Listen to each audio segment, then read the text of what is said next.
High court కొత్త భవనానికి 100 ఎకరాలు కేటాయించిర్రు. మరేందనుకున్నావు, లాయర్లకు మస్తు ఎత్తునరెరికేనా? గట్లనా? ఏందది? ఇక కొత్తగా కట్టే హైకోర్టుకి ఆన్నే జడ్జిలుండేటందుకు ఇండ్లు కూడా కడుతున్నే. వీటన్నింటికి 2600 కోట్లు అవుతున్నాయట.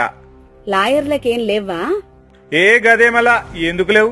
రాష్ట్రంలో అడ్వకేట్లు వారి కుటుంబ సభ్యులకు హెల్త్ కార్డులు కూడా ఇస్తుర్రు. రాష్ట్రంలో మొత్తం 55,000 మంది లాయర్లున్నారు. గంతమందికి 2 లక్షల పరిమితితోటి హెల్త్ కార్డులు ఇస్తున్నారు. గట్లనే 10 లక్షల ప్రమాద బీమా కూడా ఇస్తున్నారు. సూపర్. మరో ముచ్చటెరికినా, అడ్వకేట్లు గుమస్తాల సంక్షేమ చట్టం సవరణ బిల్లు 2025ని అసెంబ్లీలో మంత్రి శ్రీధరన్న ప్రవేశపెట్టిండు. కాంగ్రెస్ సర్కారు అందరికి న్యాయం చేస్తుంది. అవు మళ్ళా